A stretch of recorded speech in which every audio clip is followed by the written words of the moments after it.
Good afternoon, everyone. Thank you so much for joining us today.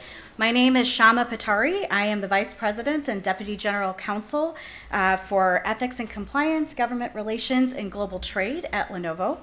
I am pleased to welcome all of you to our Lenovo AI Policy Bytes networking lunch here at the AI for Good Summit.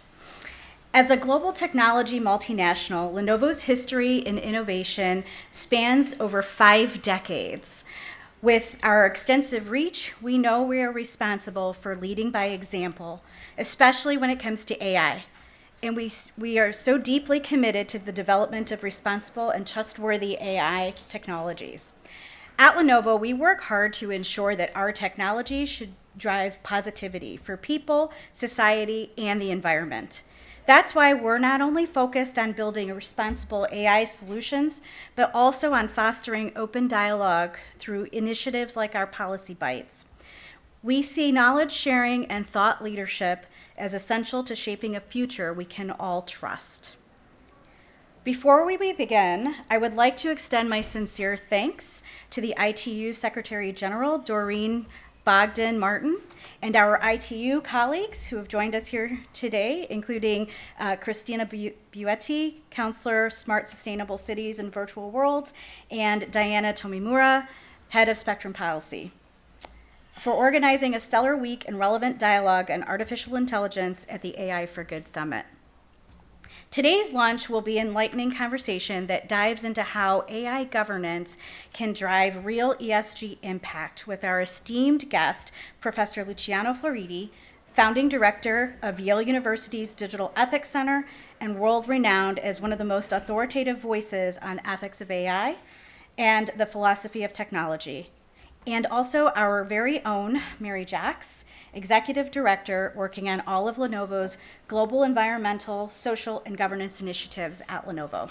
She's truly an industry leader and I know is excited to share the work that Lenovo does in the ESG space. We hope this networking lunch is an opportunity for an exchange of ideas that spur us on to continue to think about how AI can drive sustainability globally. With that, I'd like to welcome Mary Jacques.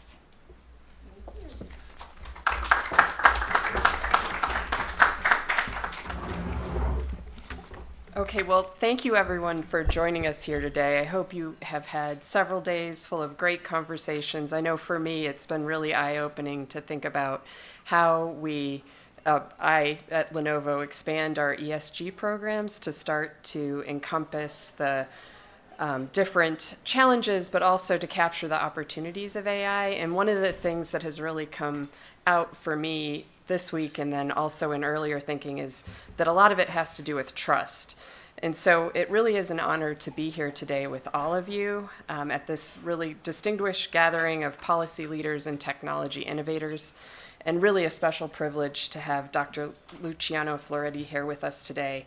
I think a lot of you are already familiar with his work, but it's really helped define how we think about the ethical and societal impacts of the digital revolution, and I'm especially looking forward to, I'm sure he will be challenging us and inspiring us to think more deeply about the values that we must have to guide ourselves through this latest journey in our technological progress. So it's a statement of the obvious to say I think everyone knows that we're in a new era, and it's not just a new era of innovation, but it's a new era of responsibility. And artificial intelligence, as we know, is no longer an abstract concept. It's here with us. It's embedded in the way we do business, in the way we live our lives, in the way we govern our citizens. So the question isn't really how will AI transform our world? It's how we'll ensure that transformation reflects our core values and the values that we hold in high esteem, like environmental stewardship, social equity, and ethical integrity. So at Lenovo, we believe that governance is the foundation that turns AI from a powerful tool into a trustworthy force for good. Governance is how we ensure fairness and transparency, and we prevent unintended harms. More importantly, it's how we align AI's impact with the outcomes that we want for Lenovo, for the communities where we operate, for our employees, and for our customers. And how we ensure that AI really helps us amplify our vision for a smarter world, but also for a more sustainable and better future for all. So that's why we're not waiting for the rules to be written. We're helping to develop the frameworks that will help guide us and others to ensure that AI is developed with fairness, with security, and with integrity in its design. We're doing this alongside governments and multilateral institutions like the ITU and peer companies, because we know in order to do this effectively, we have to do it together. And to support this collaborative intent, we've joined a number of different initiatives, including the EU's AI Pact, Canada's Voluntary AI Code, and we've joined UNESCO's AI Business Council, and we're supporting the implementation of the recommendations on ethical AI. And internally, we've implemented a number of different governance structures to help guide us. We have a responsible AI committee that evaluates the different AI technologies and products that we're developing against a robust framework that considers accountability, transparency, inclusivity, as well as social and environmental impacts. And we're building upon the processes that we've had in place for many years to help evaluate our products for compliance and impact. And we're adding on enhancements to ensure that we're evaluating new AI technology to evaluate against our framework and make sure that it's being developed in a way that meets our standards. We've implemented AI principles across the business, from development all the way to deployment, because we know that responsible AI can't be managed in one silo. It really has to be integrated across our culture. And so what does that culture mean in terms of the practical? At Lenovo, it's a mindset that extends across all of our activities and all of our businesses, from development to operations to our customer engagements. It includes things like our AI-powered Neptune warm water cooling systems, which reduce energy consumption in data centers by up to 40% using warm water rather than chilled air or chilled water. It includes tools that we're using in manufacturing, like our ESG Navigator, which uses AI to provide real-time data on the emissions and water use and energy use and other factors that are happening in our factories.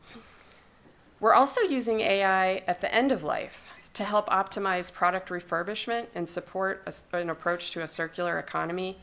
And it's really driving improvements not just in waste reduction, but also in throughput and cost reduction. And finally, it includes our work to expand equitable access to AI. So at Lenovo, we believe that access to AI should not be limited to the tech elite. It really should be expanded to all. And so through programs like our AI for Social Impact Lab, in partnership with our friends at Tech to the Rescue, we're helping nonprofits design custom AI solutions to scale their missions. So this is really our commitment to smarter AI for all. It's a promise that AI should be inclusive, practical, and also a force multiplier for good. So we know that governance isn't only about what we're building within our own operations, but it's also about how we collaborate, and I think that's a big theme of this week. We know that no matter how committed we are, we're only going to move the needle so far unless we're working together to try to tackle these issues. And to do that, we need shared frameworks, we need common metrics, and we need cross-sector coalitions. So that's why we've joined the France-led Coalition for Sustainable AI with the UNDP and the ITU's AI Skills Coalition, and we'll soon be joining the ITU's Green Digital Initiative, both of which are launching this summer. So, as I said earlier, we know from experience that AI's positive impacts really depend on one thing, and that's trust. And we know that trust has to be earned through transparency, accountability, and results. And so our job now, together and at Lenovo, is to ensure that the breakthroughs that AI enables, from science to sustainability, that they scale equitably and sustainably. So I look forward to continued conversation on these very important topics, and I now have the pleasure to introduce Dr. Floridi, who's going to share his thoughts on these topics as well. Dr. Floridi?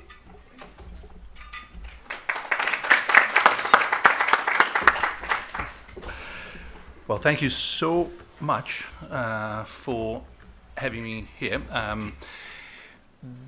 The first point is that, as you know, Lenovo could have invited anybody. So you get this invitation, you say, oh, why me? That's kind. And then you feel the pressure, of course, that comes with that choice. You need to deliver something that might be interesting and digestible, given the context. So while you are enjoying the lunch, I will walk you through some points that I hope will be slightly less obvious and potentially not controversial. The three topics are already on the slide.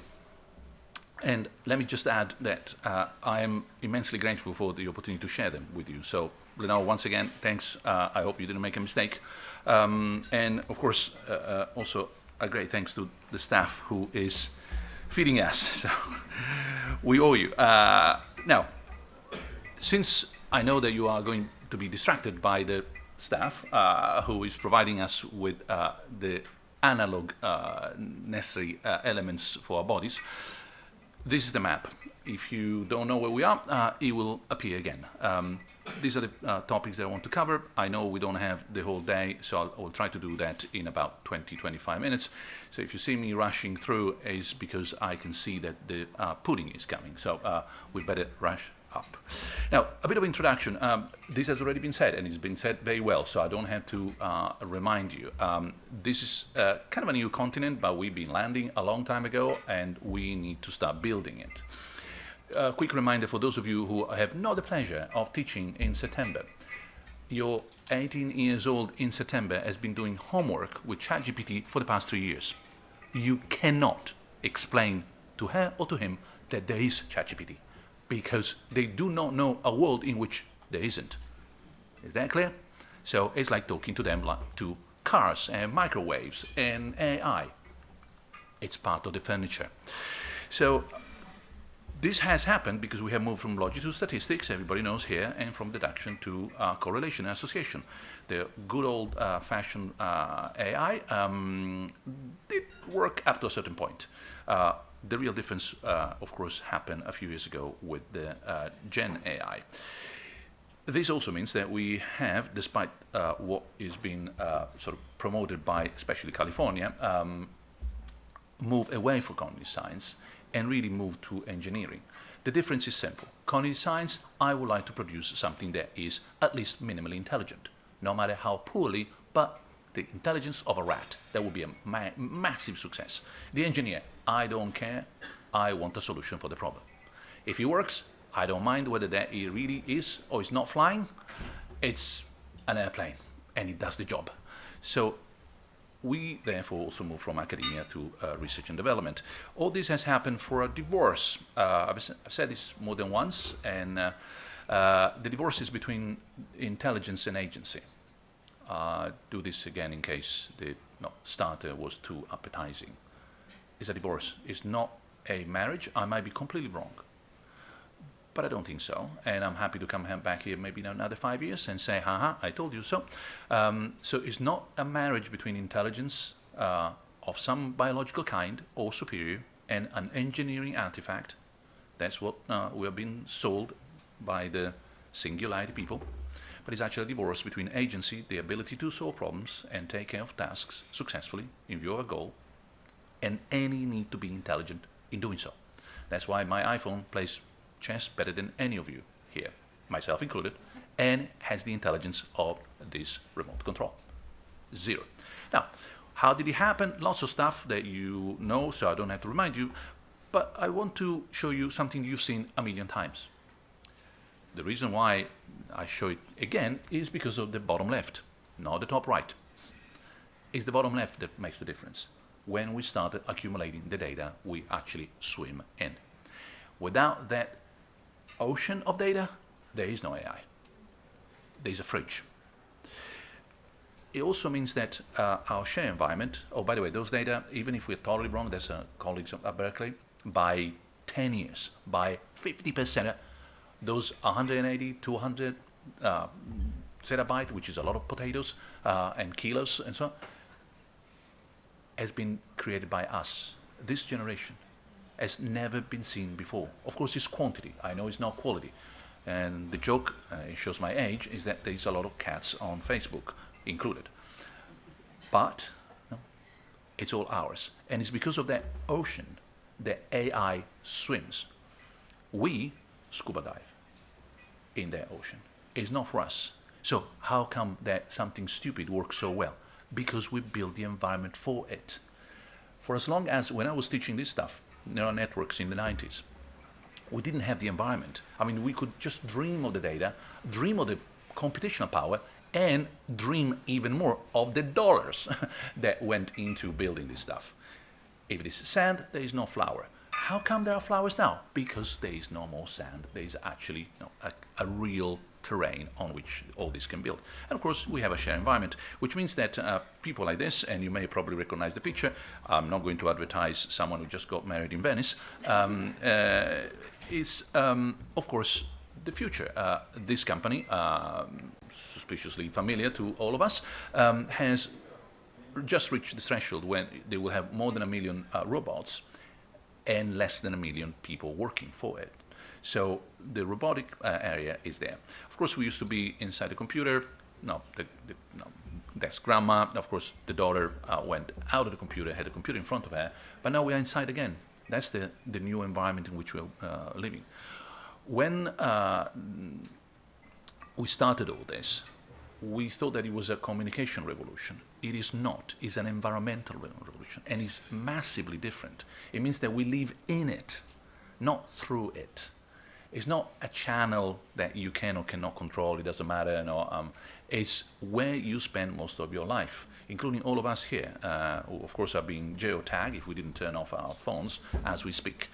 So it's just a bit of a warming up. So what happens here? Now, if we look at, which was basically what I was asked to do, at a little bit higher, more abstract perspective, there are 3 huge architectures that ITU included, in a big role, are building as we speak. One, with changing the world.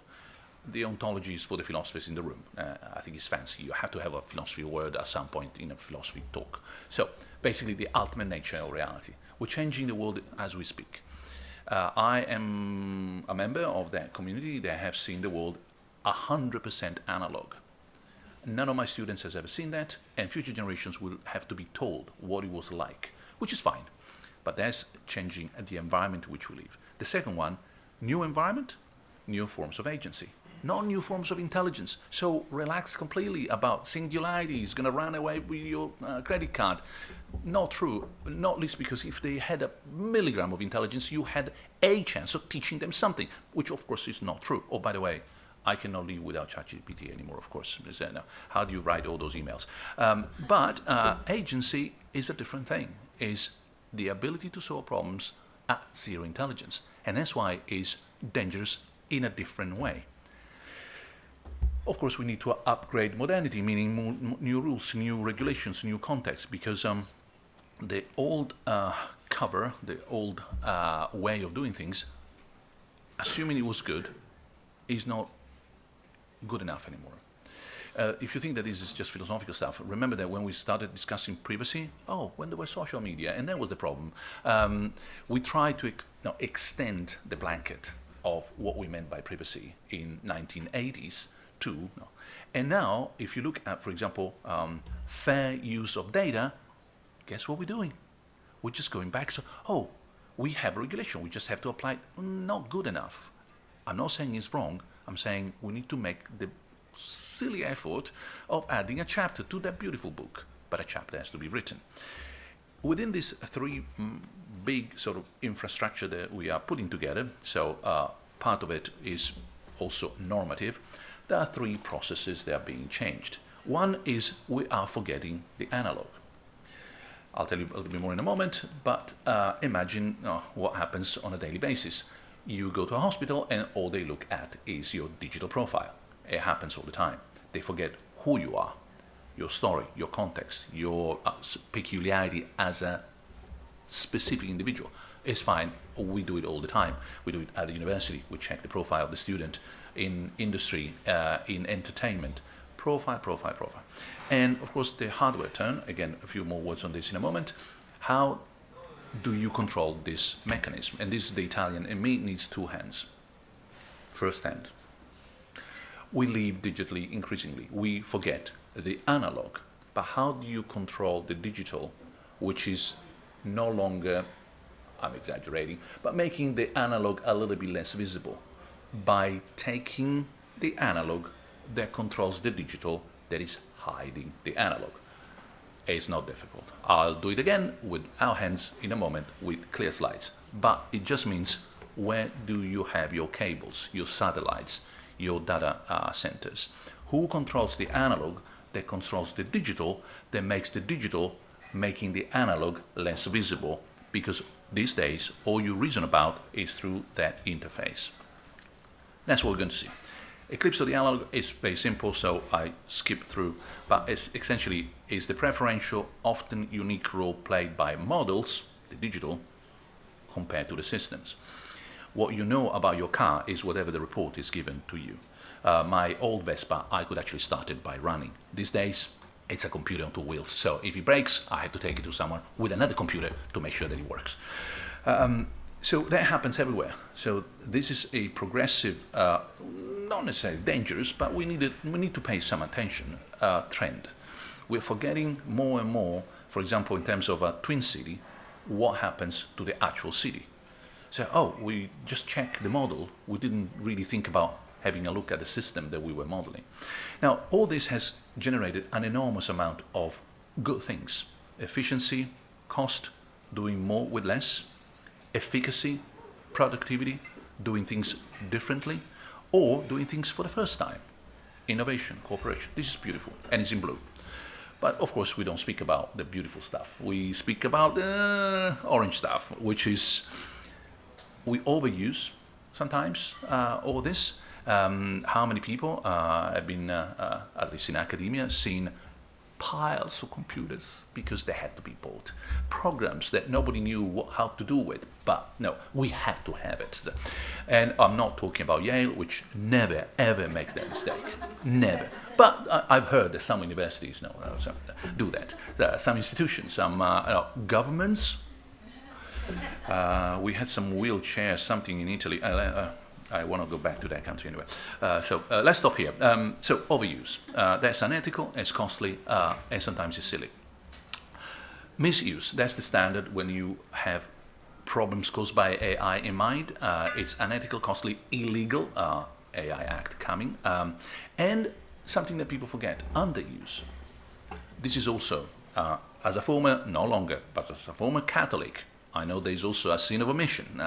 And mine, especially as a kid, I thought the sin of omission is boundless. Okay, that's why I also thought that's not a good deal. How many things you haven't done that you could have done would have been good to do and you haven't? Like, I can stay here for the whole day. But in terms of application of AI, that's particularly true in the medical context.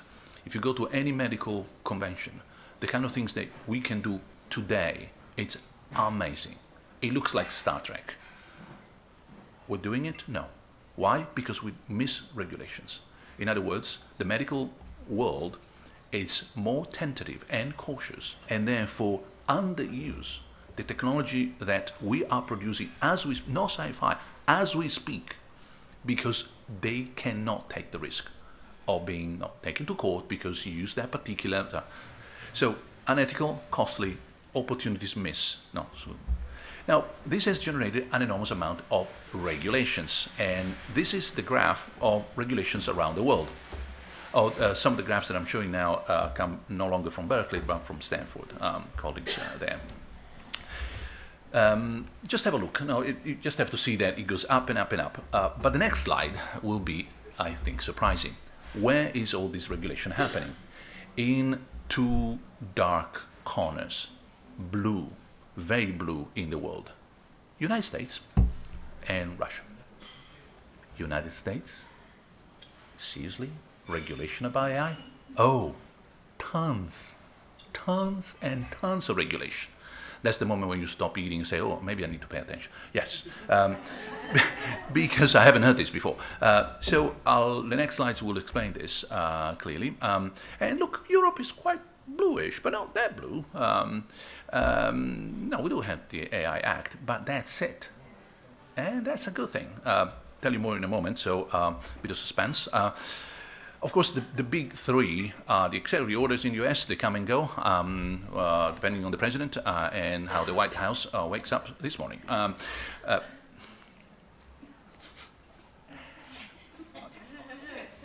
We delete that. Okay. Of course, we have the Convention on AI, Human Rights, Democracy, and the Rule of Law from the Council of Europe. And if you want to have a day in the United States, you tell them that, of course, you are not confusing the Council of Europe with the European Council. They're completely different. Like, you Europeans, can you possibly? So, of course, it's the Council of Europe. Something you don't have to explain in Geneva, but trust me, at Yale, they get completely off track. And, of course, we have the AI. These are the big three. But this is what happens, what has happened, and that's why we think that the US do not have regulation. This is the number of proposed bills, 220, and how many did they pass in Washington? 4. Fine. Lucky Americans, they don't have rules, etc. But Washington is not the only place where you regulate. Not at all. There's plenty of regulation that you do state by state. And there, well, there is a good 100 and something, 30 that are mounting. That is just going. And by the way, you probably noticed that last week, Trump tried, the administration, to sneak in the possibility by Washington to stop individual states from regulating AI. And in a moment of democracy, remembering there is a federal state, that was deleted. So as of last week, what we're seeing here not only is possible, but has got a big boom. Now, I know all this because you have to be lucky in life. The senator, or state senator, in charge of all this in the United States is from Connecticut. Well, I could have been unlucky, and he's a Yale alumnus, so piece of cake. So just in case, I know magicians should not show their tricks, but say, how the heck does he know all this? I got lucky. So thanks to him, we got all the senators involved in this to Yale. We had a conference, and you know what I heard? Oh, you're so lucky in Europe. You had just the AI Act. We got 130. We had to put together.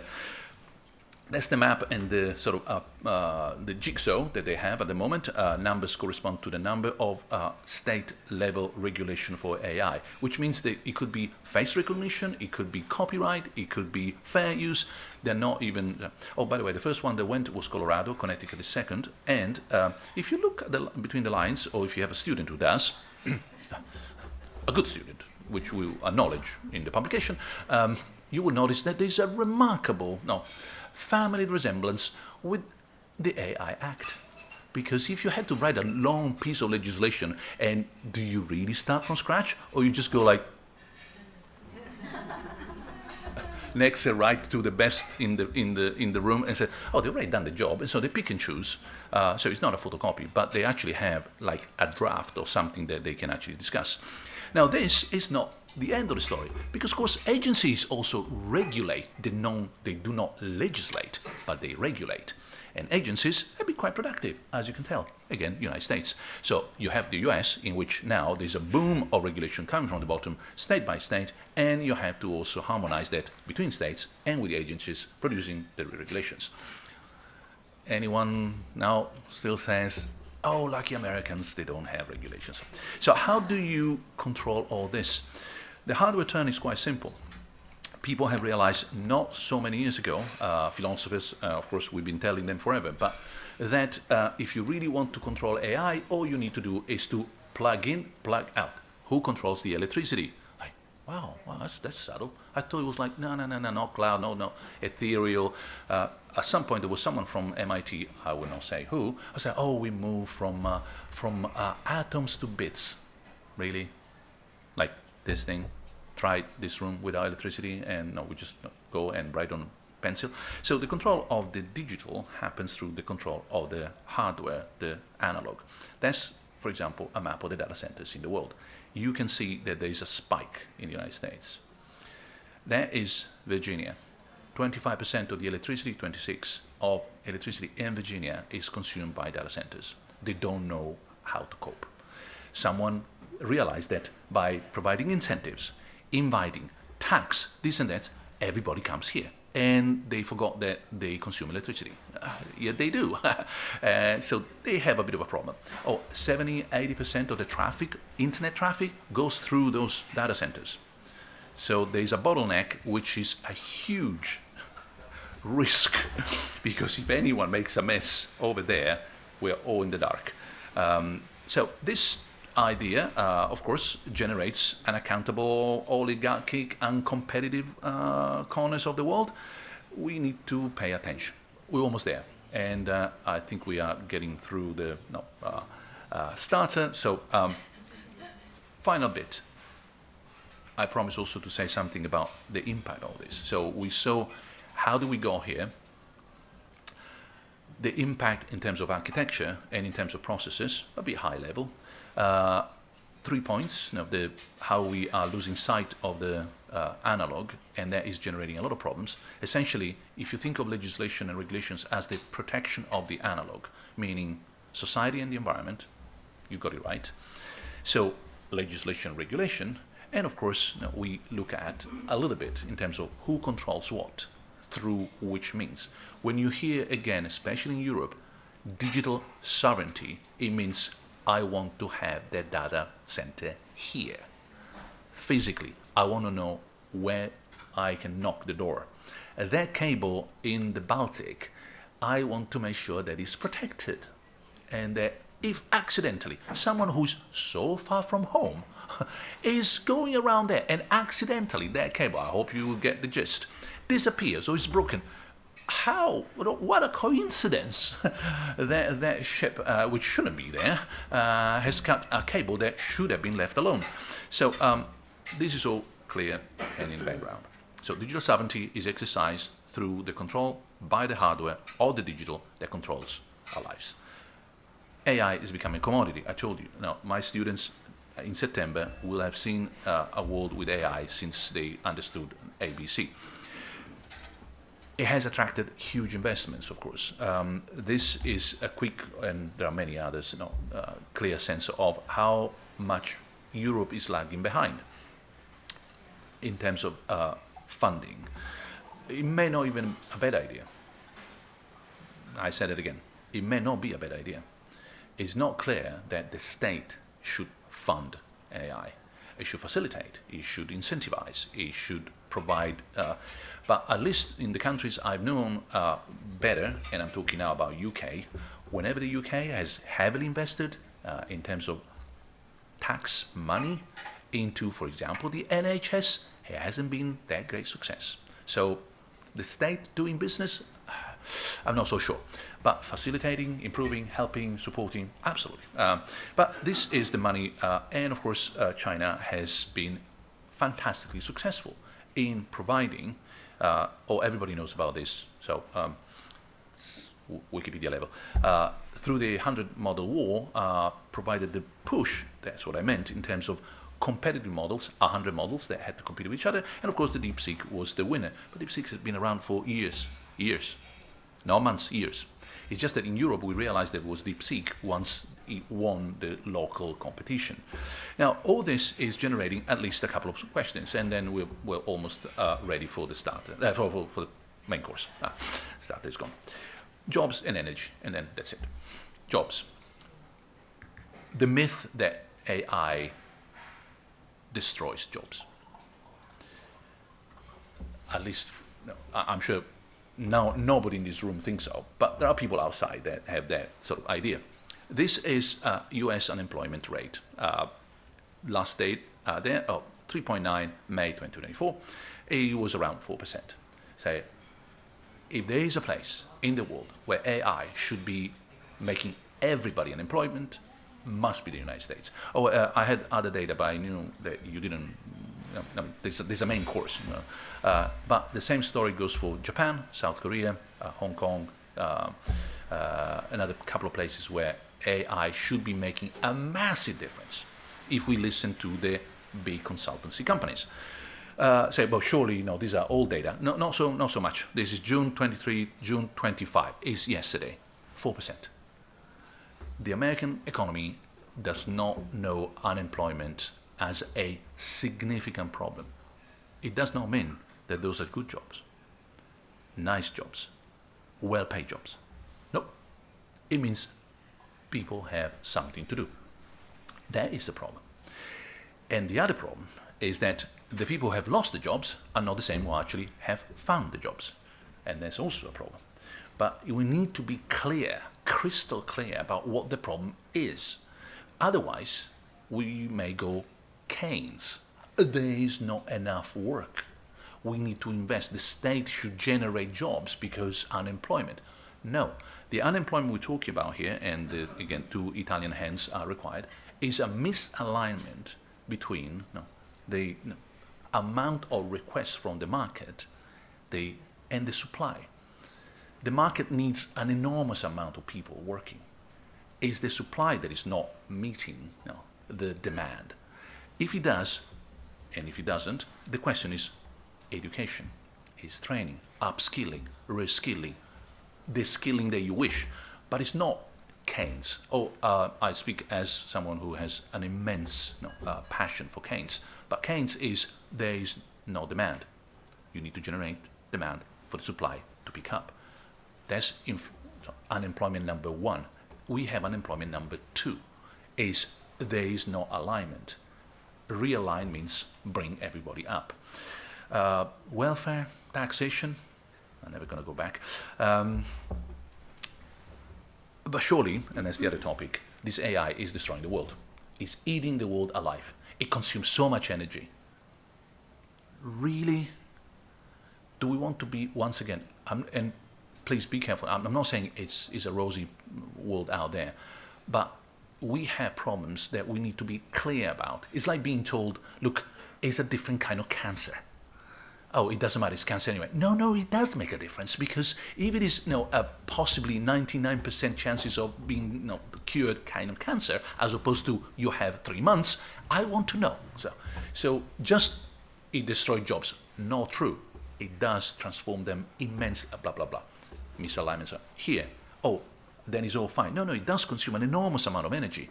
But compared to what we are doing in other contexts, this is a joke.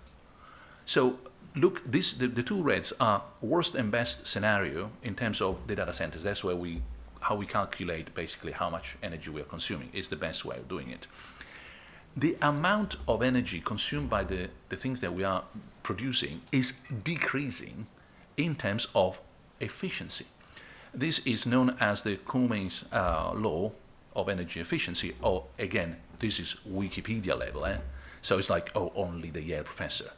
So someone somewhere is selling us the wrong kind of information because it's out there. Every year and a half, the same amount of computation that required energy halves.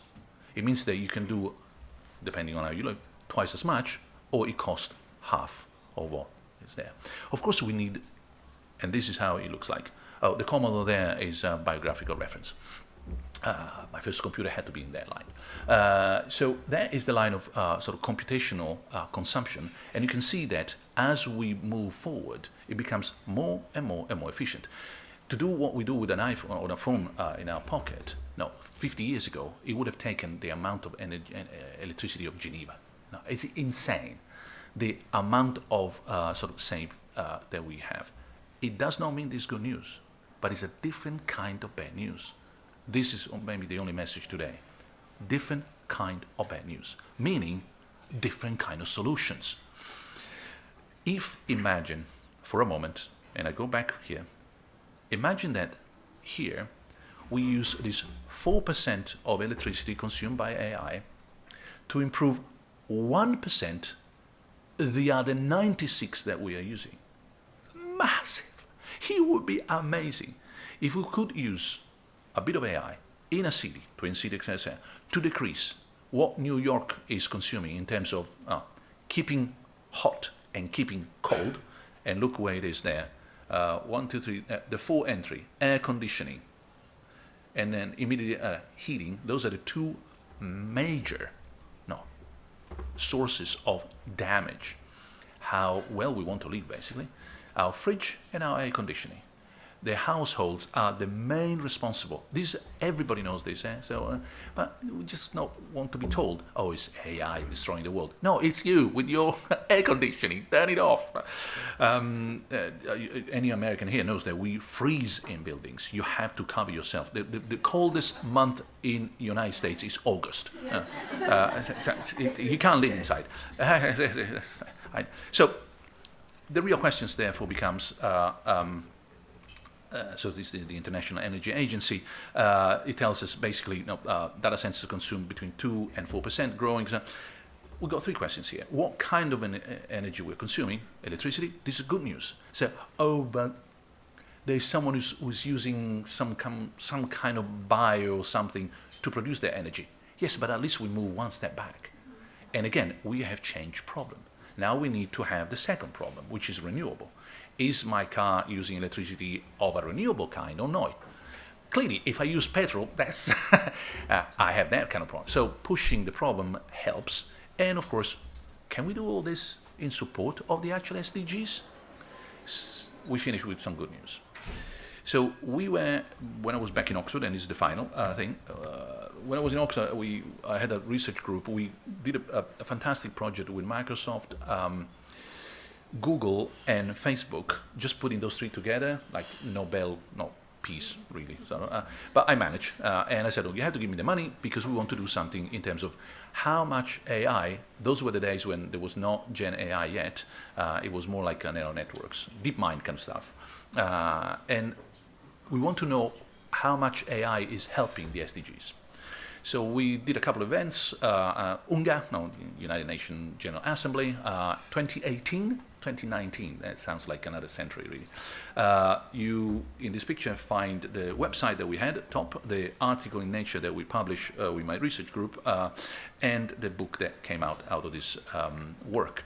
What we found was that there were about 130, they were not a long time ago, projects, and this is the distribution of that. It doesn't matter. What's the good news? We discovered at the end of the project, other people started doing a similar job in the Far East, in South America. There was plenty of interest, not caused by us. I mean, it was in the air, but we were there first, so it was pleasant to see it.